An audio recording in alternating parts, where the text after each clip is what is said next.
요즘 전 세계 영화, 드라마, 음악 관계자분들이 이렇게 얘기합니다. 대한민국에서 통한다면 전 세계에서 통할 수 있다는 증거다라고요. K문화가 전 세계에 막대한 영향을 끼치고 있는 요즘 대한민국의 인재들이 머무르기에 한반도는 너무나 좁다라고요. 자, 그래서 대한민국의 인재들이 비상할 수 있도록 날개를 달아주는 고수 한 분을 오늘 모셨습니다. 안녕하세요. 안녕하십니까. 유학을 꿈꾸는 모든 분들에게 불가능은 없다고 말씀드리는 유학 컨설턴트 김은정입니다. 한국에서도 제법 안정적으로 자리를 잡으셨다가 돌연 미국행을 선택하신 게 좀 특이하시더라고요. 저는 영어 교육을 전공하고 전문 통번역 과정을 수료한 뒤 안정적인 삶을 영위하고 있었습니다. 네. 벼랑간 배움의 갈증을 느껴 미국 보스턴으로 넘어가 MBA를 수료할 때 무척 인상 깊은 경험을 한 뒤 유학 컨설팅이라는 업종에 뛰어들게 됐습니다. 그러니까 지금 굉장히 특이한 경험을 했다라고 말씀하셨는데 도대체 어떤 경험을 하셨기에 이렇게 진로를 아예 바꾸셨는지가 너무 궁금한데요. 미국 보스턴에서 MBA를 수료하고 미국 은행 지점에서 제가 매니저로 취직했을 때 가장 충격받았던 것은 다양한 인종의 직원이 있음에도 불구하고 한국인 직원은 한 손에 꼽을 정도로 적었다는 것입니다. 그래요? 세계 무대에서도 충분히 기량을 뽐낼 수 있는 감춰진 인재들이 숨어있는 국가가 바로 대한민국이기 때문에 네네. 이러한 한국인들이 이 세계에서 활약하는 것을 돕고 싶다는 열망이 들어 이 길을 택했습니다. 자, 컨설턴트라는 직업을 갖고 계시잖아요. 구체적으로 어떤 도움을 줄 수가 있는 거죠? 유학을 결심한 순간부터 다시 한국에 돌아오기까지 짧게는 수개월, 길게는 수년 동안 지원자의 성장에 필요한 모든 도움을 1대1로 맞춰드리는 일종의 페이스메이커 역할을 한다고 보시는 게 정확할 것 같습니다. 그러니까 실력 자체를 갖출 수 있도록 꾸준하게 옆에서 도움을 준다. 이제 이렇게 이해가 되는데 사실 그 유학에 대한 편견들이 아직도 적지 않습니다. 고수께서는 이런 선입견에 대해서는 어떻게 생각하세요? 흔히들 유학하면 생각하는 모습이 책상에 앉아서 열심히 외국어를 공부하는 영재들이죠. 하지만 오늘날의 유학은 그 범주와 대상이 정말 넓습니다. 저는 학생들만을 대상으로 유학 컨설팅을 진행하는 것은 아니고요. 유아, 학생, 성인, 그리고 고령층에까지 폭넓은 분들을 담당하고 있습니다. 범위가 굉장히 넓네요. 맞습니다. 그뿐만이 아니고요. 제가 담당하고 있는 유학 케이스 중에 하나는요. 심지어 대한민국 국군을 대상으로 하는 유학도 있습니다. 네, 현재 대한민국 육군에서는 핵, 안보, 그리고 외교 정책 등 다양한 군사 관련 전문가를 육성해내기 위해서 우수한 인재를 해외로 내보내는 국가 주도 유학이 이루어지고 있는데요. 그분들도 저와 함께 준비하여서 해외 대학에 합격한 바가 있습니다.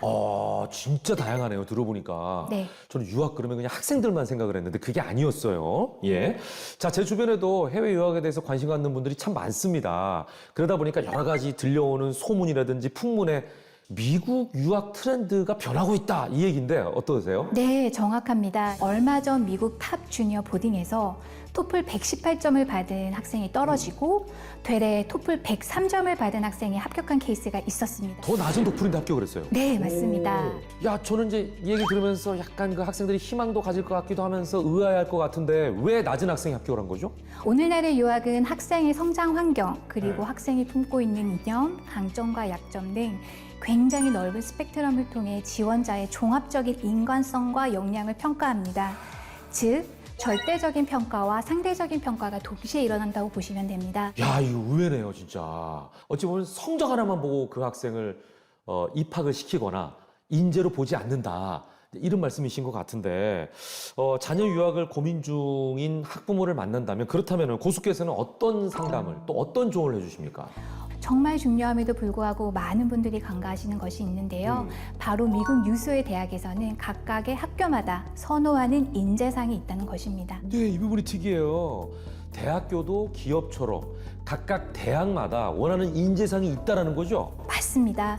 지피지기면 백전부태라고 했죠. 네네. 그러기 위해서는 먼저 국가를 조사해야 하고요. 학교와 학과를 조사하고 심지어 담당 교수님의 논문과 성향까지 숙지할 필요가 있습니다. 야, 이 복잡하네요. 제가 학교 다닐 때만 해도 이게 옛날 얘기일 수도 있는데 공부를 좀 잘하면 야, 너 유학 가 이랬는데 이토록 유학 트렌드가 많이 바뀌었다는 게 참 놀랍네요. 유학은 글로벌 이슈에 따라 불과 1, 2년 만에 대학의 인재상과 교육의 흐름이 변합니다. 그러면 고수께서는 여기에 따라가기 위해서 준비해야 될 게 굉장히 많으실 것 같은데요. 제가 매년 빼놓지 않고 하는 것이 네. 각국 대학교의 교수님과 각 분야의 전문가들을 찾아가서 자문을 구하는 것인데요. 특히 누구나 진학하고 싶어하는 유명 대학교와 대학원의 경우 학과 교수님의 논문을 찾아보고 읽는 등 학교 측에서 원하는 인재상이 무엇인지를 파악하기 위해 동분서주합니다. 이거 뭐 학교가 한두 개도 아니고 고수께서는 워낙 그 많은 학교를 또 담당하시다 보면 시간이 없으실 것 같아요. 사실은 과거는 유학을 하려고 하면 조건들이 좀 심플했던 것 같다는 생각마저 들거든요. 이제는 학생의 약점이 뭔지를 먼저 파악하는 게 중요할 거라는 생각이 드는데요. 맞습니다. 유학을 준비하다 보면 자신이 그간 살아온 인생에 대해 적어내는 다양한 종류의 에세이를 준비하게 됩니다. 에세이에 어떤 스토리, 어떤 논리를 기반으로 작성할 것인지, 학교 입학처에 어필할 만한 자신의 자질은 무엇인지를 한 장에 녹여낼 수 있는지, 그게 바로 유학의 관건입니다. 에세이와 유학이 밀접하다는 게 조금 의아하네요. 고수만이 갖고 있는 본인의 장점은 뭐라고 생각하십니까? 유학에 성공할 수많은 학생들이 제게 공통적으로 하는 말은 선생님이 나보다 나를 더 정확히 알고 있어요 라는 것입니다.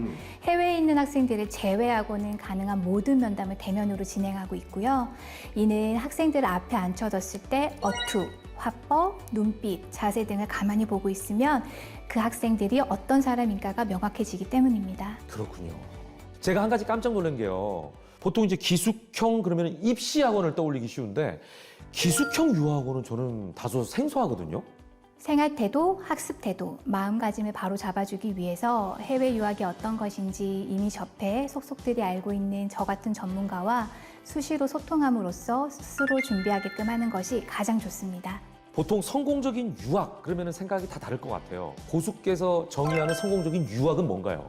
성공적인 유학이었냐의 기준은 합격했을 때가 아니라 졸업을 한 이후에 얼마나 크게 날아올랐는가에 달려 있다고 봅니다. 아, 대단합니다. 예.